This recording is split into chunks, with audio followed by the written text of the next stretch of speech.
Bonjour à tous mes très chères clientes, je viens vers vous aujourd'hui car vous êtes plusieurs à me demander comment faire avec vos ongles.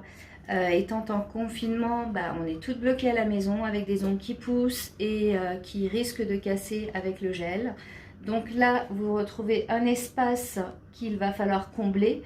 Le mieux déjà, c'est de commencer à les raccourcir et à les poncer sur le dessus, et je vais vous montrer aujourd'hui comment faire afin d'avoir de bons ongles qui ne cassent pas et qui peuvent tenir jusqu'à la fin du confinement pour venir me revoir. À bientôt. Alors pour ceci, c'est mieux d'avoir une feuille de sopalin pour toute la poussière que vous allez faire, une lime, ça c'est un bloc de ponçage, une lime bien costaud comme vous les connaissez, un bloc et un vernis transparent. On y va! C'est parti, vous choisissez un ongle, de toute façon vous allez devoir tous les faire. Celui-ci c'est généralement le plus sensible. Vous prenez votre lime et là vous raccourcissez un maximum.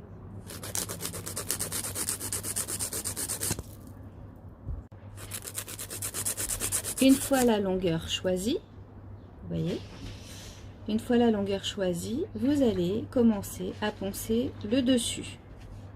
Donc pour cela, vous posez bien votre ongle et vous prenez votre lime. Surtout, faites attention à ne pas limer l'ongle qui est sain à ce niveau-là. Limez vraiment que sur le gel.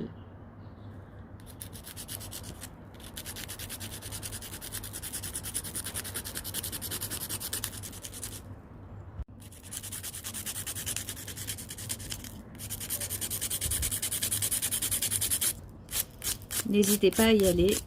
Et c'est surtout arriver à enlever toute la couleur. Vous voyez, ça devient mat. Et il faut réussir à enlever toute la couleur qu'il y a sur le dessus.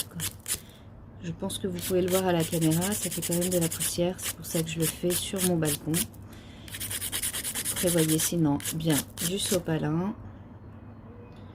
Parce que là, il n'y a pas d'aspirateur comme à la boutique. Vous voyez, je commence à avoir un peu de transparence, donc il faut bien continuer. Évitez toujours de passer au même endroit. Vous pouvez commencer par un côté, puis l'autre côté. Récupérez-moi que de la transparence. N'hésitez pas, au besoin, de limer. Posez votre doigt sur la table et limez comme ceci sur le dessus pour faire attention au bord libre, si besoin. Donc toujours la technique, un côté, enfin un côté, vous retournez la main, un côté, l'autre côté, et à plat. J'ai presque fini.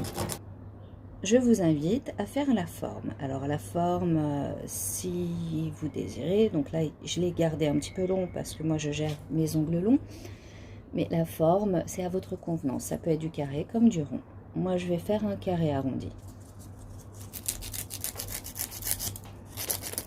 Vous pouvez limer dans les deux sens parce qu'il reste un petit peu de gel.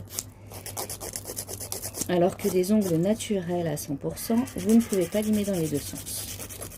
Sinon, ça les casse.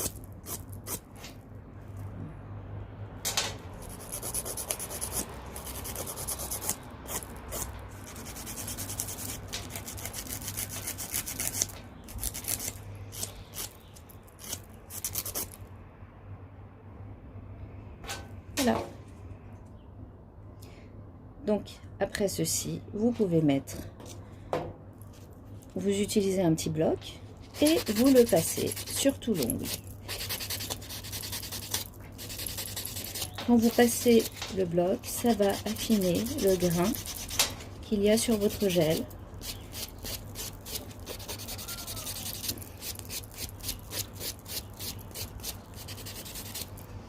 Et le rendre beaucoup plus propre. Voilà. Une fois ceci fait, je vous invite à passer du vernis. Vous pouvez passer un petit coup d'alcool pour les bords. Sinon, vous passez votre vernis, vous attendez que ça sèche. Et ensuite,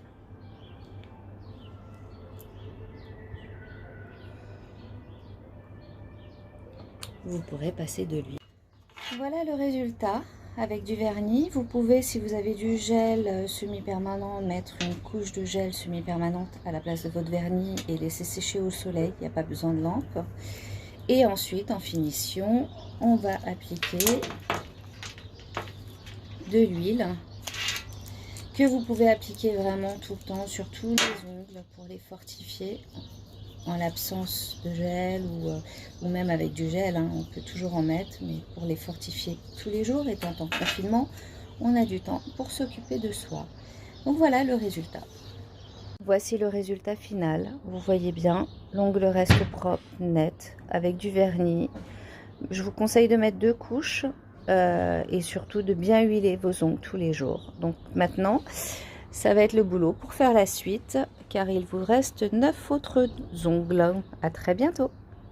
J'espère que ma petite vidéo vous a plu et que vous avez du boulot et de l'occupation à avoir. Et en tout cas, vous me manquez toutes et je vous dis à très bientôt, à très vite et surtout bon courage avec cette histoire de virus en espérant que vous restiez tous en bonne santé. À très bientôt.